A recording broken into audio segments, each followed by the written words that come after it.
Hello, and welcome to Miss Disney's Reading Corner. I am your lovely host, Miss Disney. Now, for the month of March, I have decided that I'm going to read to you guys one chapter of this new book that I found while I was out in the store. It's called How My Private Personal Journal Became a Bestseller, and is written by Julia DeVillers. Now, it's not a new book. Well, it's new to me, but it's been around for a while, and quite honestly, let me ask you something. Have you ever have a journal to where it's full of secrets? You talk about the people you like, talk about the people you hate, and also a story? Well, but then one day your journal was accidentally submitted for an essay, and it's so well written that it became a bestseller. Well, for our friend here, Jamie Bartlett, who is a 14-year-old high school student, this is what happened to her journal. It became a bestseller. Let's read what happens, shall we? Chapter 1. Pop quiz. Question. So how does one totally average high school girl with a B+ in English become a best-selling author freaking out on More Alive? Answer. It all started one night last fall. Harmony, my BFF, was hanging out in my room per usual. We were doing what we do so well, our nails. I was sitting on my bed, dipping and painting, using magazines to lay my fingers on while they dried. Out of 500 teens and tweens polled, 84% included lip gloss as one of the 3 most crucial items to have if stranded on a deserted island. Harmony read from one of the magazine pages. Who wrote this garbage? She threw the magazine across the room. Watch out, I warned. Too late. Shoot, I smudged, said Harmony, examining her hand. Thumb, take 2. Check out Amber Tiffany. I pointed to the cover of the magazine lying under my newly ooh-la-la lavender nails. How is it humanly possible for someone to look like that? It's not humanly possible, Harmony said. It's a burden having such a naive and foolish best friend, but it's my mission to enlighten her voice. Amber Tiffany is airbrushed. She's the result of trick lighting and a year's worth of our allowance in makeup and skincare. Plus, graphic designers sit around and cover up her zits with a zillion-dollar computer program. And look at her. She probably has more plastic in her body than Barbie. Yeah, and blah, blah, blah. Even with all of that, I would still never look good enough for Marco Vega to even recognize my existence. I flopped back on my bed. No response. I sighed loudly for extra drama. James, your looks are totally fine. However, your standards are unrealistic and shallow. Now put that magazine down, Harmony said. I saw her notice the orange Post-it note I'd stuck on my mirror that said, English essay due Tuesday. Hey, Harmony said, what'd you write your essay about? I blew on my nail polish. I didn't want to think about English right now. And not only because I hadn't written the essay yet, but because Sawyer Sullivan was in that class too. And I got Sawyered today. I was walking into class when Sawyer came in behind me with her friends. Sawyer looked me up and down. She rolled her eyes. Nice outfit, she said, if you're colorblind. And her friends started laughing. Ha, ha, ha. I tried to look at them with a little smile like, no big deal, doesn't bother me. What are you looking at? Sawyer asked me. Stare much? I shuddered. Okay, let's think about something else now, shall we? I turned back to my magazine. Look at this. My thigh is bigger than her waist, I moaned, as I looked at one of the models. Okay, that really wasn't so true. If I had any complaints, it was that my body was too small. As in short, undeveloped, no sign of anything happening anywhere. But everyone complains about being too fat. Everyone does, so hey. Well, everyone except Harmony. That doesn't, Harmony gave me the look. If you cannot stop comparing yourself to every model in those magazines, then I must take drastic measures. Say bye-bye, magazines. One big swoop, and she lifted them up and tossed them in the garbage can. Hey, I didn't read the article on Amber Tiffany's secrets to soft, full lips, I yelped. Harmony picked up her backpack and her new laptop. Harmony now had two laptops. The new one was a guilt gift from her mother since her birthday fell on the upstate month this year. Harmony splits her time between New York City and her dad's place here in upstate New York suburbia. We could take a train to NYC. That's where Harmony's mom and stepfather live. And every other month, that's where Harmony lives too. 1 month upstate, 1 month in the city. That's her life. We live too far for her to commute to school. So I barely see her during city months. I'm always so happy that it's Harmony's month to live up here. Except maybe right now. She's getting naggy. One more time, did you even start your English paper? Harmony asked, pulling my post-it note down. Tuesday's tomorrow, you know. Well, no, I confessed. Don't worry, I'll whip something off. As soon as I find out Amber Tiffany's secret to soft, full lips. I'll even share the secret with you. Harmony stuck the post-it note to my forehead. I don't even want to know, Harmony said. I'm taking off. You want to use my new laptop? It's got some cool fonts on it. Thanks, I said, taking it. She was so lucky. I had to fight for time on our ancient computer with Allie, my older sister. If you want, email me your essay later. I'll print it out for you on my new color laser printer, Harmony said. Get you a couple bonus points for neatness. Chapter 2. I sat on my bed and opened Harmony's laptop. It was nice and shiny and new. Almost made me want to start writing on it. Almost. Because, I hate writing for school. Writing for a teacher sucks the life out of it. You can't really express yourself. Try to be original. Ha! Your teacher's goal is to plow through as many papers as he possibly can without having to think. Originality throws off the game plan. Then there's the whole boring way you have to set things up. Introduction, body, conclusion, sources in exact bibliographic style. You know, the deal.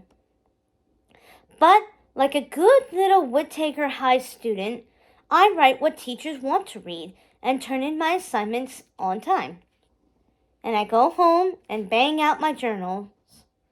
I journal almost every day, and that's the kind of writing I love to do.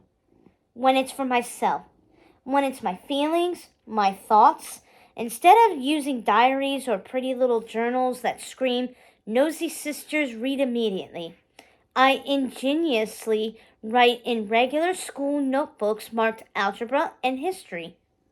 My sister doesn't even open her own school notebooks, so I know my journals are for my eyes only.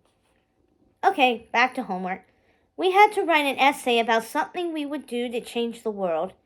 I cranked out a paper on how I would change the breaks between classes.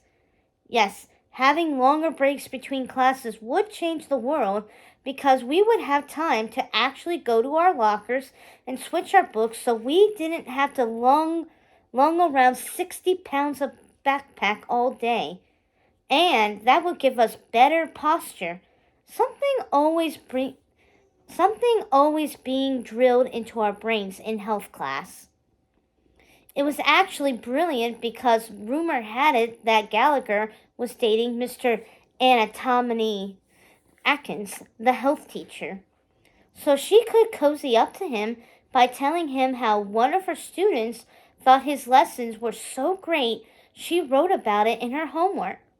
Two teachers inspiring their students together. How romantic. Gag. Homework done. Over. Great. Now I could journal. I started to close the laptop, but then I noticed the new program installed on Harmony's hard drive. It was the one that made text look like it was written in glitter gel. I'm a gel pen junkie. Now I could be a high-tech gel pen junkie too. I would just type my journal entry, print it later, and glue it in my notebook for a special effect. Okay, what to journal about? I rolled over on my back. Models from magazines stared back at me from my ceiling and walls. A couple months ago, I redecorated my room. I talked my mom into tossing my pink and white gingham comforter and pillows I'd had since I was 5. I snagged a denim comforter from the guest room. It was pretty weak decorating, but I just wasn't feeling pink gingham anymore. Then I got a box and took everything off my shelves. A good citizenship trophy, the princess figurines, and an award I won at summer camp. I pulled down my collage of old pictures of me on a horse, me on vacation at the beach, me and Allie, back when we were on speaking terms. I have piled all my Beanie Babies into the box too. Even my favorite, the purple unicorn with the sparkly horn. I'd redecorated using all my teen magazines. My bedroom was now the land of the beautiful people. Present company excluded, of course. Pictures of models, glam, gorgeous, thin, dressed in perfect clothes, having the best time ever. The way I wanted my life to be. The way I wanted it to be. All right. We all know it isn't as good as it looks. Harmony's right. You know that. I know that. Some of those models and celebrities are screwed up, married a million times, in rehab, tossing down the pills, or yakking it up in the ladies' room to stay that thin. Okay, but you don't see me ripping down the pictures, do you? Yep, I'm a major hypocrite. Because I know those pictures aren't real life, but I still want to look like Amber Tiffany. I guess my room has the opposite effect on me than I wanted. It's hard to feel pretty when a ceiling full of uber humans is staring at you, like they are looking at you and thinking, "Thank the Lord I don't have your butt," and "I have such great breasts I am going to shove them in your face, you flat-chested freak." Why can't I stop comparing myself to them? Why is it me versus Amber Tiffany? Me versus the actresses, the supermodels, the girls dancing around in the music videos. Why can't I think my body is normal and okay? I know there are girls out there thinking the same thing. Why couldn't we just stop? You know what? I was sick of it. Staring at those models, those actresses, those girls in the music videos, and questioning myself. Journal time. I started to type. I pounded out my pissiness into a story. I named the main character Isabella. Isabella would have long, golden, glossy, straight hair. No, delete that. Too stereotype Barbie. Isabella was going to fit no stereotype. She would have long, dark, wild, curly hair that she would shake around with total confidence. Isabella was curvy, not stick thin, not model perfect, and strong and athletic. Graceful, too. She never got politely asked to skip junior ballet class the day the newspaper came to write a story about it. Isabella wore great clothes. Okay, the point is that looks shouldn't count. I know. But she's my dream girl, and there's nothing wrong with having style. Isabella had her favorite stores at the mall, like me.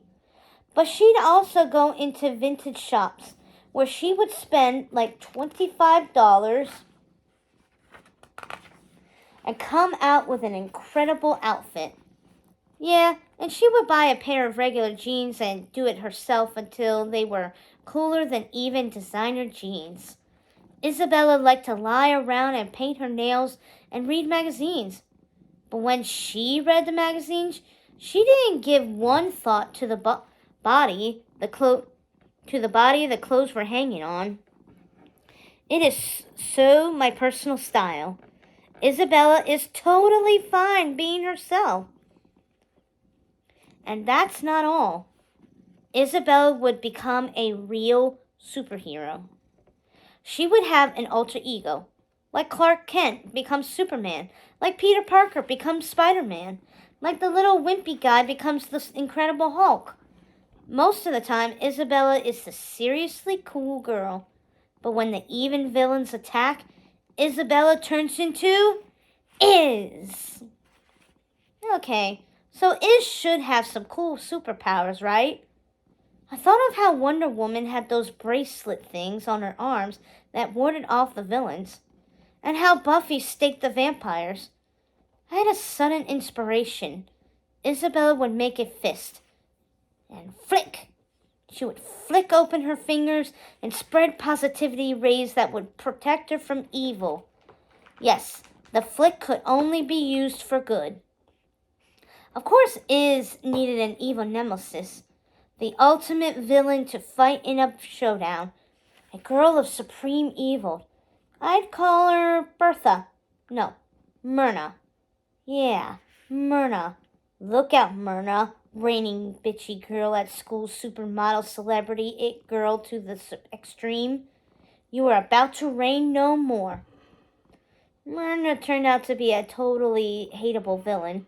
Myrna also bore a sneaky resemblance to one Sawyer Sullivan. I started the story with this girl getting made fun of by Myrna. The girl isn't model perfect. Her fashion sense is a little lacking. She's an ordinary girl. Myrna is rolling her eyes at her, saying things like, nice outfit, if you're colorblind. That kind of thing. Totally laughing at her, and the girl's feeling hopeless. Helpless. Oh no, right? This poor girl. But then, suddenly, Iz slid off the unicorn's back and stood face to face with Myrna. What are you looking at? Myrna sneered. Stare much? Iz looked Myrna right in the eye. Then she held up her fist. Flick! Myrna flew backward into the air. Crash! Myrna sprawled on the ground. Hey! Myrna yelled. You messed up my hair! You chipped my nail polish! Iz just ignored her. Who do you think you are? Myrna hissed at her. I am Iz. And Myrna ran away. Okay, of course Myrna wouldn't give up that quickly. She'd run to her lair and plan Iz's demise. Myrna was the leader of a force of evil villains like Mojo Jojo, Dr. Dragon, or Skeletor. I called them the evil cliché of populars, the backstabber, the gossiper, the insulter, the fashionista, the ostracizer, the dieter, the betrayer. So Iz would have to fight all of those guys, and then, in a final showdown, Iz would face her nemesis, Myrna. And of course Iz would win. It wouldn't be easy, but oh yes, Myrna and her society of perfect supermodel brainwashed lackeys would be going down. Iz would rise up and make things the way they should be. For all of us not model perfect, not flatted bellied, not huge chesty, normal and nice girls. I wrote and wrote. I lost myself in the writing and just let it all out. I wrapped my red polar fleece blanket around my shoulders and poured my feelings onto the laptop. Iz wasn't going to take it anymore. Iz knew what we faced. But she actually did something about it. Something that really, really worked. Oh, wow, did it work. My parents stopped in to say goodnight, but I barely looked up. My fingers ached from typing, but I couldn't seem to stop. I finished sometime around midnight. Then I remembered I hadn't emailed Harmony my essay for Gallagher's class, so I sent that to her. I finally turned off the laptop. I was beat. I crawled into bed and crashed hard. Myrna called an emergency meeting of her evil cliché of populars. Her name is, Myrna announced. Her full range of powers is yet unknown. But know this, my superior villainesses must be stopped. And that's where I'll end today. I know it was 2 chapters, but I just really got into the book, so I kind of wanted to do 2 chapters a night. So till the next chapter.